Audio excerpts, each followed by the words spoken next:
ನಮಸ್ಕಾರ ಸ್ನೇಹಿತರೆ, ನಮ್ಮ ಚಾನಲ್ಗೆ ನಿಮ್ಮೆಲ್ಲರಿಗೂ ಆತ್ಮೀಯ ಸ್ವಾಗತ.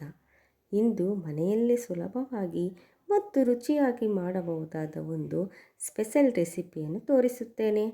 ವಿಡಿಯೋವನ್ನು ಕೊನೆವರೆಗೂ ನೋಡಿ, ಇಷ್ಟವಾದರೆ ಲೈಕ್ ಮಾಡಿ, ನಿಮ್ಮ ಸ್ನೇಹಿತರೊಂದಿಗೆ ಹಂಚಿಕೊಳ್ಳಿ. ಹಾಗಾದರೆ ಇಂದಿನ ರೆಸಿಪಿಯನ್ನು ಆರಂಭಿಸೋಣ.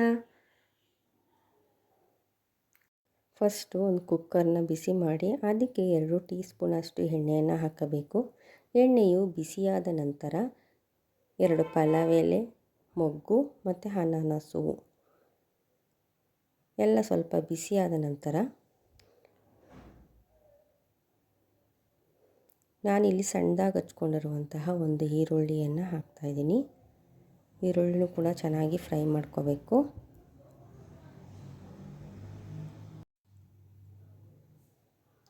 ಈಗ ಈರುಳ್ಳಿ ಫ್ರೈ ಆಗಿದೆ, ಅದಕ್ಕೆ 1 ಟೀ ಸ್ಪೂನಷ್ಟು ಶುಂಠಿ ಬೆಳ್ಳುಳ್ಳಿ ಪೇಸ್ಟನ್ನು ಹಾಕ್ತಾಯಿದ್ದೀನಿ. ನಂತರ ಸಣ್ಣದಾಗಿ ಹಚ್ಕೊಂಡಿರುವಂತಹ 2 ಟೊಮೊಟೊವನ್ನು ಕೂಡ ಹಾಕಬೇಕು. ಇದೆಲ್ಲನೂ ಸ್ವಲ್ಪ ಚೆನ್ನಾಗಿ ಫ್ರೈ ಆಗಬೇಕು. ನೋಡಿ, ಇವಾಗ ಫ್ರೈ ಆಗಿದೆ.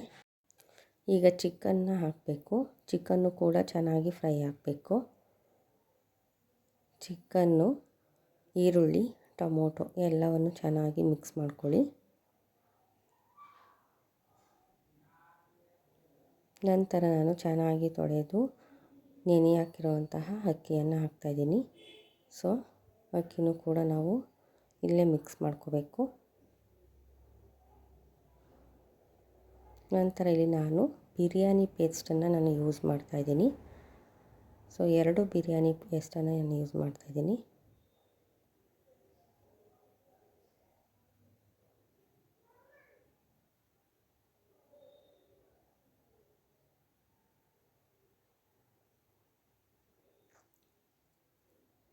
ಬಿರಿಯಾನಿ ಪೇಸ್ಟು, ಚಿಕನ್ನು, ಅಕ್ಕಿ, ಟೊಮೊಟೊ, ಈರುಳ್ಳಿ ಎಲ್ಲವೂ ಚೆನ್ನಾಗಿ ಮಿಕ್ಸ್ ಮಾಡಿ ನಂತರ ಈಗ ಎಷ್ಟು ಅಕ್ಕಿ ಹಾಕ್ಕೊಂಡಿರ್ತಾರೆ ಅದರ ಅಳತೆಗೆ ನೀರು ಹಾಕ್ಕೊಳ್ಳಿ.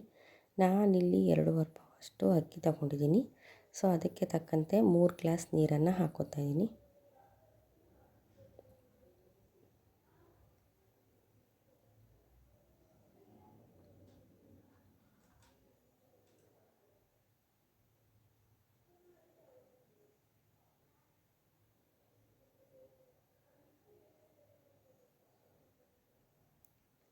ನೀರು ಹಾಕಿದ ನಂತರ ರುಚಿಗೆ ತಕ್ಕಷ್ಟು ಉಪ್ಪು ಹಾಕ್ಕೊಳ್ಳಿ. ಆಲ್ರೆಡಿ ಪೇಸ್ಟಲ್ಲೇ ಸ್ವಲ್ಪ ಉಪ್ಪಿನ ಅಂಶ ಇರುತ್ತೆ, ನೋಡ್ಕೊಂಡು ಹಾಕ್ಕೊಳ್ಳಿ.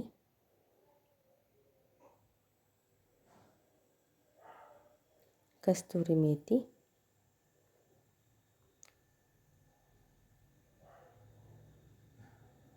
ಸ್ವಲ್ಪ ಕೊತ್ತಂಬರಿ ಸೊಪ್ಪು,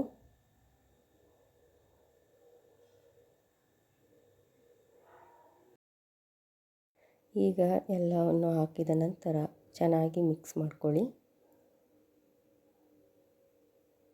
ನಂತರ ನಾವು ಒಂದು ಕುದಿ ಬಂದ ನಂತರ ನಾವು ಲಿಡ್ನ ಕ್ಲೋಸ್ ಮಾಡಬೇಕಾಗತ್ತೆ. So 2 whistle ಕೂಗಿಸ್ಕೊಳ್ಳಿ.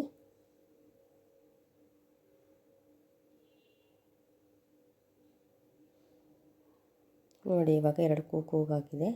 ಈಗ ನಾವು ರುಚಿಯಾದ ವೆರಿ ಟೇಸ್ಟಿ ಚಿಕನ್ ಬಿರಿಯಾನಿ ರೆಡಿಯಾಗಿದೆ. ತುಂಬ ಉದುರಾಗಿದೆ, ಹಾಗೆ ಟೇಸ್ಟು ಕೂಡ ತುಂಬ ಚೆನ್ನಾಗಿದೆ. ಸಿಂಪಲ್ ರೆಸಿಪಿ, ಮನೆಯಲ್ಲೇ ಹೋಟೆಲ್ ರುಚಿನ ನಾವು ಸವಿಬೋದು. ಸೊ ನಾನಿಲ್ಲಿ ಬಿರಿಯಾನಿ ಜೊತೆಗೆ ಒಂದು ಚಿಕನ್ ಕರಿನೂ ಕೂಡ ಮಾಡಿದ್ದೀನಿ. ಅದ್ರ ಜೊತೆಗೂ ಟೇಸ್ಟ್ ಮಾಡ್ಬೋದು, ಇಲ್ಲ ಹಾಗೆ ಬಿರಿಯಾನಿ ತಿಂದರೆ ತುಂಬ ಚೆನ್ನಾಗಿರುತ್ತೆ. Thanks for watching. If you enjoyed this video, don't forget to like, share and subscribe to my channel. See you in the next video. Take care. Bye.